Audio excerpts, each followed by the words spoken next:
Hello. Welcome to my channel. My name is Jonna. This is Jonna OMG. Today I'll be reviewing Real Housewives of Atlanta, season 15, episode 13, Peach Passion. So we are back in Atlanta. The Portugal trip is over. Finito. Great.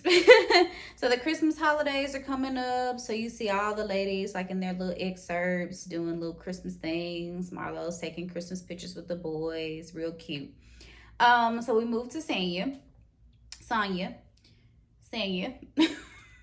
can never get it right. I'm just gonna always interchange those. So anyway, so her and her sister are wrapping Christmas gifts, and they're really just trying to figure out their relationship, y'all. They're trying to navigate these waters.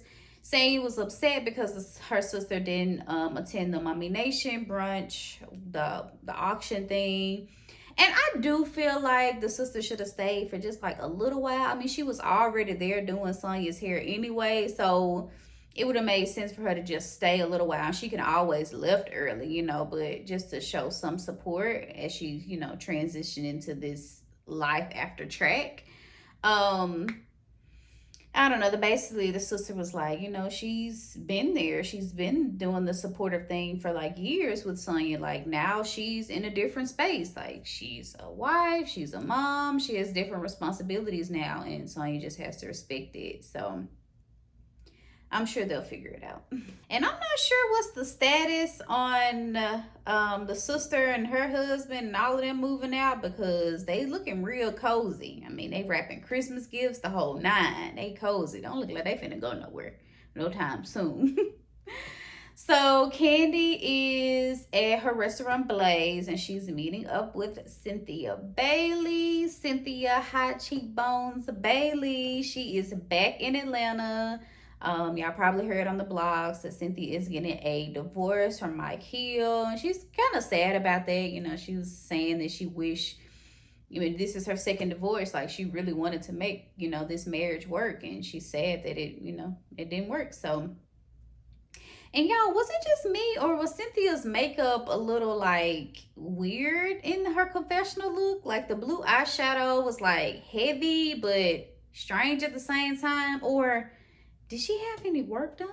Like something was really off with Cynthia. I don't know. Something was off. Was it just me? Comment down below. So Kandi is talking to Cynthia about the issue with Drew, and Kandi was calling everyone child. I was like, I knew she had called Kenya and she had called Latoya.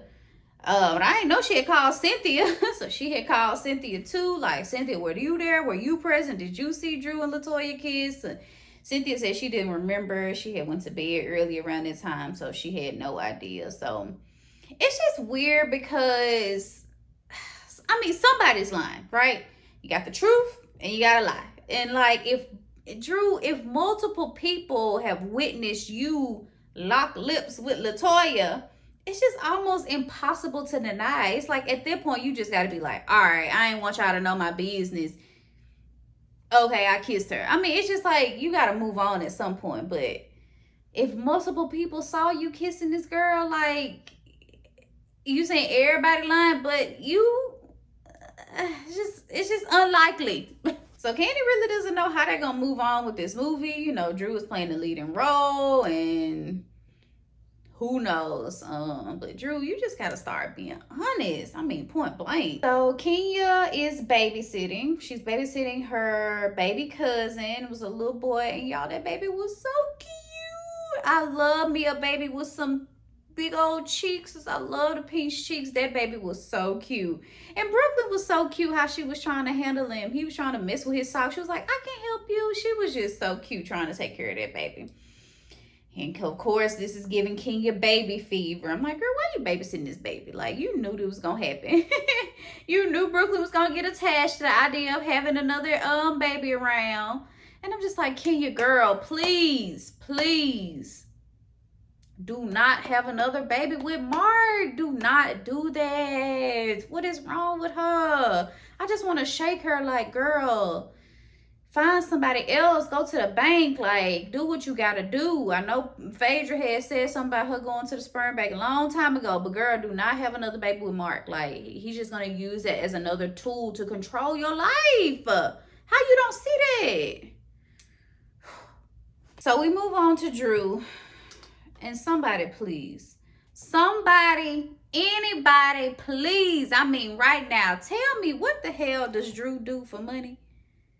Like, this girl has an executive assistant, 2 other assistants, a stylist, 17 chefs. I mean, who is paying all of these people? And I know Ralph is in technology, but what exactly does he do in technology? I just need answers. Like, I know Drew does movies. Where they are, I'm not sure, but okay, Real Housewives of Atlanta, but it just doesn't seem all the people that work for her is just excessive. Like, I'm like, an executive assistant, because they were cleaning out her closet or whatever. I'm like, girl, what? Why do you need an executive assistant and then other assistants? Like, your life is just, I hate to say it, but it can't be that busy where you need all these people working for you. Goodness gracious.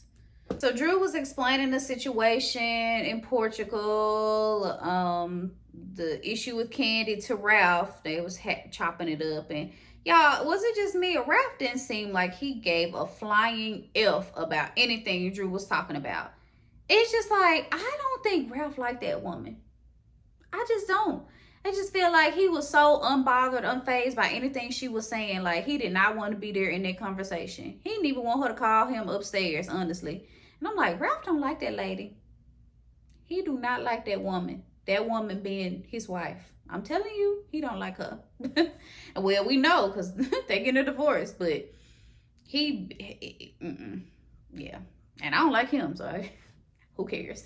So we move on to Marlo. So Marlo is basically saying how Scott Lee is kind of partying too much. And her assistant was basically saying like his restaurant is kind of like more of a lounge. So I guess that kind of comes with the territory.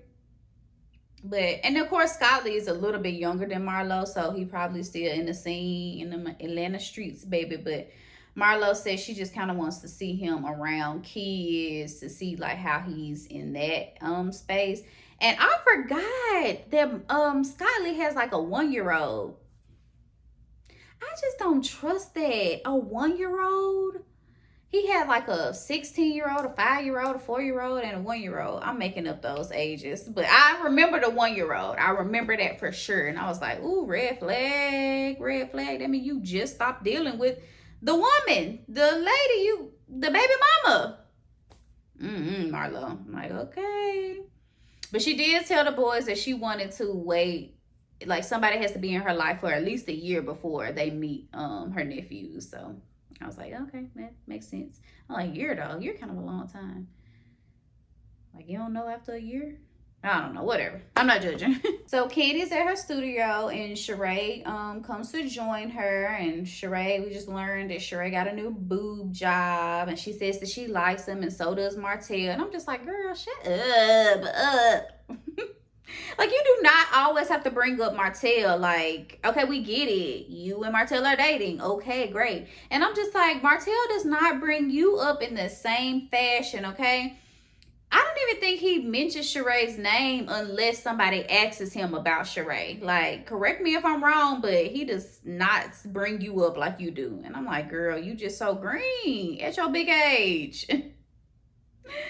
So, anyway, they were talking about the whole Drew and Kandi thing, which that's the topic of this whole episode, honestly, the Drew and Kandi situation. So, Drew ended up telling Sheree that she felt like Kandi was kind of like producing this scenario. Like, she wanted Kandi to like kiss a girl because that would have made sense for the movie role or whatever. But I'm like, okay, Drew, whatever.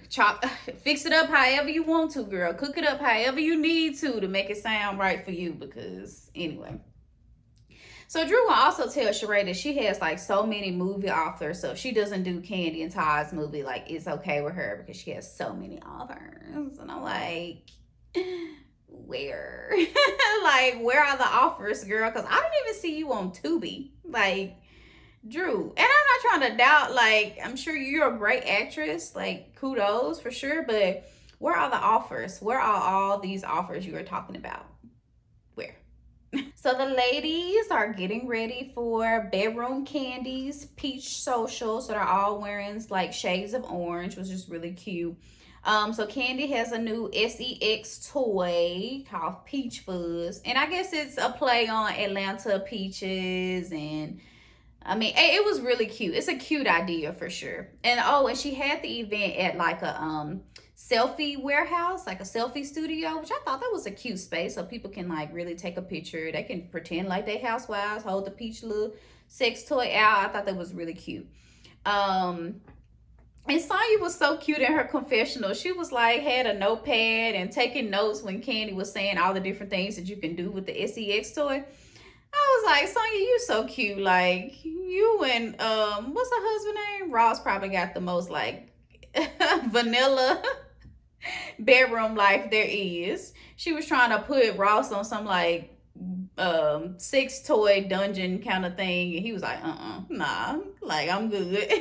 So then Cynthia walks in, and she does tell us that her and Kenya did have a falling out after the Ultimate Girls Trip. That show airs on Peacock, and said that they had a falling out, and honestly they had a major disconnect on that show. Like, I honestly put most of the blame on Cynthia. I just feel like Cynthia wanted Kenya to be like up her butt the whole time, or like give her so much praise and honor, like when Kenya was trying to like mix and mingle and get to know everybody. Like, I don't know. I kind of put more of that blame on Cynthia, a reason why they fell out. But all is well because they end up talking like months later.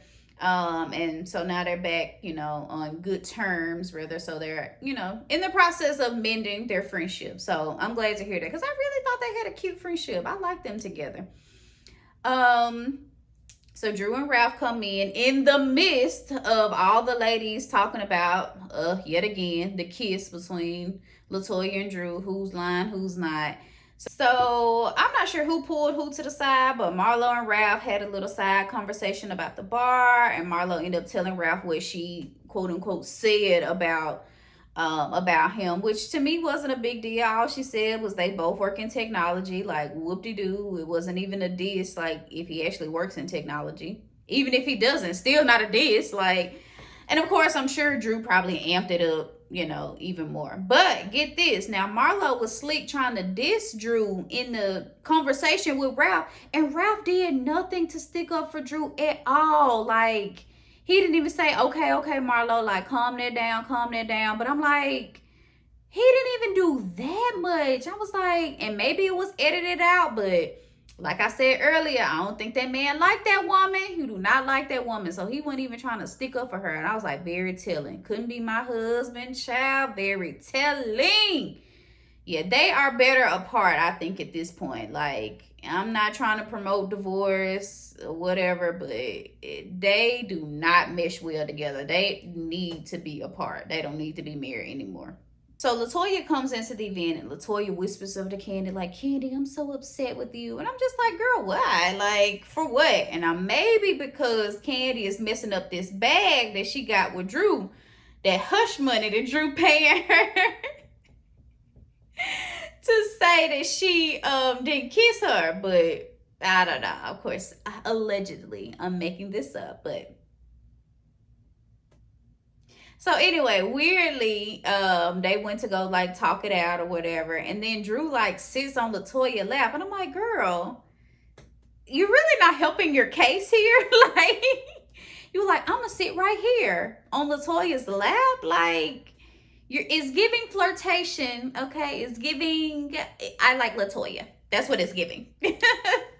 You try to be subtle about it, but I'm like, girl, we're literally coming up here to talk about whether or not you kiss the girl, and then you're gonna sit on her lap. Okay, sure. And I'm like, y'all, Drew is insane. This whole episode, last episode, Drew is insane. Drew said that Kandi had to be like fantasizing about her and LaToya kissing, but she didn't actually witness anything. But I'm like, y'all forget, Kandi is always in her right mind. Kandi doesn't drink, Kandi doesn't smoke. Like, while y'all over there taking shots, throwing it back, Kandi just be watching y'all. She just be seeing what y'all be doing. Like, sitting in the back, nosy. You know she nosy as ever.